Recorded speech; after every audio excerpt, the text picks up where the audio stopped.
Hello everybody and welcome to That's Football for your morning latest. Grealish to Chelsea. Have we seen the best goal in the Euros ever? Injury crisis for England. Also, Cristiano Ronaldo and Raheem Sterling, future doubts in their current clubs. Lots to discuss this morning on the morning show. We've also got Portugal versus Hungary and the big one, Germany against France, as watch-alongs on this channel's later. But you might see it in the top corner first of all. I tell you what, I can't get off it. Top 11. What a game. I used to love these sort of things. What a game it actually is.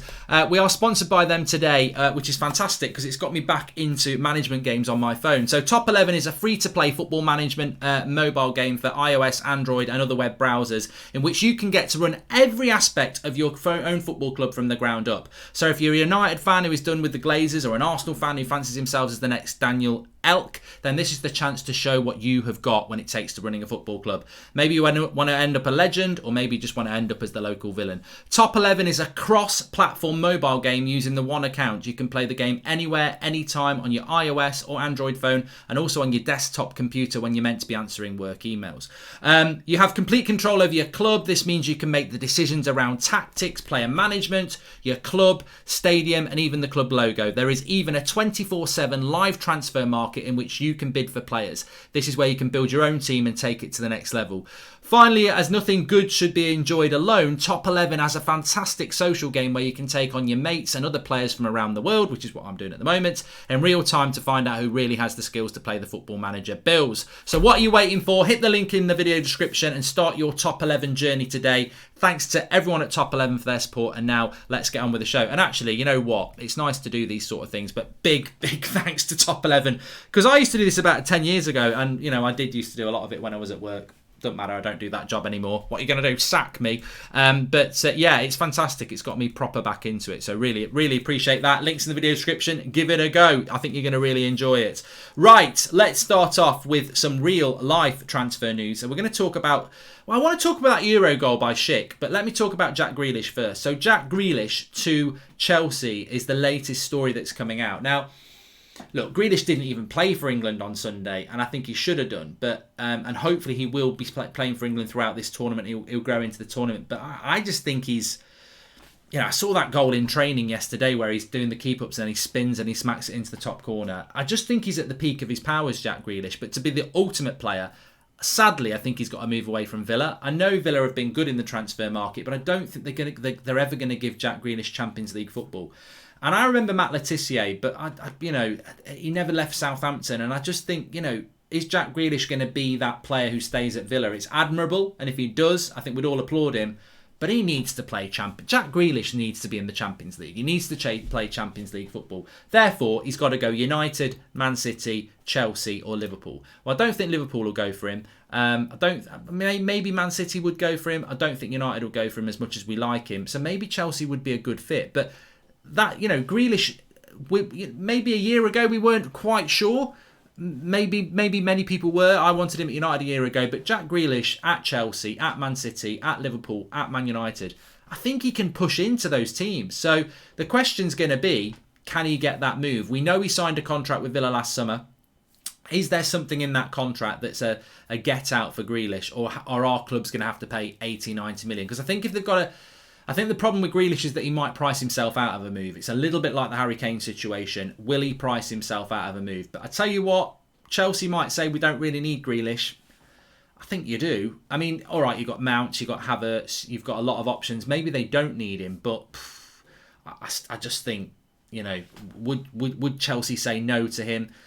I mean, you know what? Liverpool would be a good place for Grealish as well. I think he'd be a good player there, but I just don't think Liverpool have got that level of money. So ultimately, it's going to be very interesting what happens with Grealish, because I really want him to. I want to see him in that England team, because I think if he gets in that England team, he'll show the world what he's all about. I think he's at the peak of his powers. I think he's got more steps to go, and I think he's primed for a big move. But I'm not going to say he's definitely going to leave Villa. I think, you know, it will take a lot of money to get him, but what a player, what an absolute player, and it's interesting to see where he will end up this summer. And yet another player this summer, and I was talking about this yesterday. I know we've got the Euros ongoing, but don't sleep on this transfer window. Mbappe, Ronaldo, Pogba, Sancho, Haaland. You know, that's just 5 off the top of my head. Varane, There's, maybe a Grealish. There's so many transfers that I think are going to happen in July. It's going to be absolutely incredible, Mark. It's going to be absolutely fantastic. So he could be another one to add into the mix. England have had a bit of an injury blow. Henderson is out of the tournament with a hip injury. I mean, he was not the first choice goalkeeper, so people will say, does it really matter? It's not a bigger blow as losing a Harry Kane or someone like that. But as a Man United fan, and I don't know what it's like for other clubs, but this doesn't surprise me now. United have lost Van der Beek, Greenwood, Henderson. Maguire's not really fit. The problem that Man United have had is that it's a short season over eight months where we played 3 times a week for 8 months and we didn't really rotate beyond 13, 14 players. So does it surprise me that we're getting a lot of people injured? No. But I also think it's going to be a big problem next season, because what about these players like Rashford who are getting no break and you're basically expecting them to go and play? I think Rashford had played 75 games. If he plays against Scotland on Friday, he'll have played 75 games in a calendar year. 75 games, ridiculous. And that might be the same for other clubs. So, not only is COVID a risk, but I think a lot of players are very, very tired. So we might see some more injuries in this Euros. I want to talk about that goal by Schick. What a hit by Schick. Fortunate enough that we were doing the watch along for that yesterday. Is it the best goal of the Euros ever? No, definitely not. This is, I don't know where it started, but it probably started off with Gary Lineker or someone like that again, because, every season in the Premier League, we hear that this is the best Premier League side ever, and it never is. A couple of years ago, Liverpool were going to be the best Premier League side ever. They weren't. This year, Man City were going to be the best Premier League side ever. They weren't. We like to try and rewrite history because we want the now to be... Everyone wants to live in the best period ever. So if we've just seen the best Euros goal ever, we witnessed it here now, today. And I get that. Everybody wants now to be the best time ever because you're living in the now. But the best goal in the Euros ever, for me, is Van Basten. And I was fortunate enough to see that as a very young child. It's just unbelievable. And they didn't really have the camera angles we've got now. But that goal was just... a volley's always... A volley's got Avit ability, hasn't it? Avit. And Van Basten was better. But there's probably other goals from the Euros that people are not really mentioning. But it was a fantastic goal. And the great thing about it was that, Beckham's one from his own half, he actually had time to look.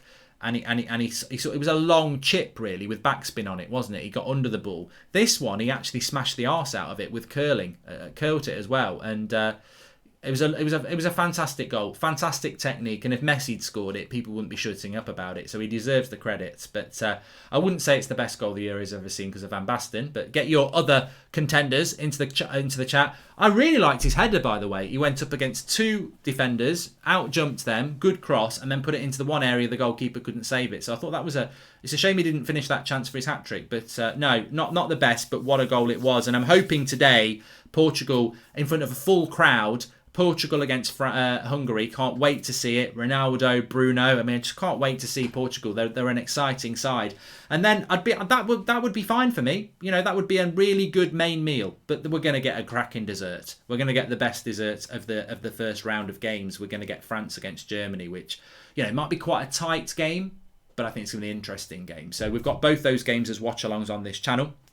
Talking of Portugal, Ronaldo... Little bit more coming out about Ronaldo and leaving Juventus. Juventus want to sell him because he's very expensive. I think Ronaldo's like, fine, okay, I'll move on. I'll find somewhere to go. I'm quite relaxed. I think he even said that yesterday. As a teenager, I might have been a bit worried about my future, but in my stage of my career, what will be basically. I'm quite relaxed, and he will get, he will get a move, and if he doesn't get a move, he'll spend another year at Juventus, and Juventus will have to pay him. But I think he will get a move, and I think the logical step for Ronaldo, and it's funny because I've just been on the United stand saying that I've just got a feeling about Ronaldo and Man United, but I could never say it's going to happen because it's unlikely.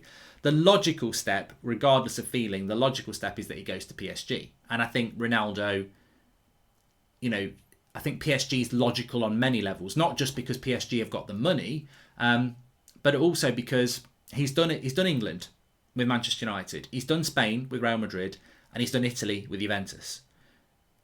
I just feel that Ronaldo wants that sort of career where he doesn't need to do it anymore. He's already iconic. He's already a legend of the game. But if he goes to PSG and wins them their first Champions League, then he's done it. And I just think that, going to Manchester United where... Are Man United going to win the Champions League? No. Are the Man United going to win the Premier League? No. Are PSG going to win the league? Yes. Are they going to win the Champions League? They've got a chance. So I just think it's logical for Ronaldo to go to PSG. And that's where I think that's the logical answer. But look, he might well end up back at Real Madrid, or he might well end up at Manchester United. I think they're the three options. And when you look at it like that, that's probably the best outcome, isn't it? That PSG will be where he goes. There's also talk of Raheem Sterling leaving Man City. Now, I would just keep an eye on that, because that's been floating around for a while now, and it's interesting with Raheem Sterling because I think he gets a lot of unnecessary stick. A lot of people said he was crap at the weekend, and I just didn't. For Sterling, with me, I never feel like saying he's crap. I just think sometimes he's quiet for England, but he scored the goal and we won the game. I've got no issues with the way Raheem Sterling played at the weekend. I think he was probably about to be substituted, but he scored the goal. And the thing about Sterling is that, you know, he's not a winger playing for Man United who's just, you know, not very technical.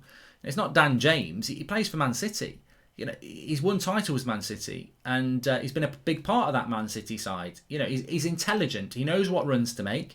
He's not bad on the ball. He can score a goal. I think Sterling has still got a lot to offer, and I think he's still very young. I think he's only mid-20s now. So if his time at Man City is coming to an end, and that might be because of himself, you know, he's been on the bench a bit this season, then where would he go next? I think...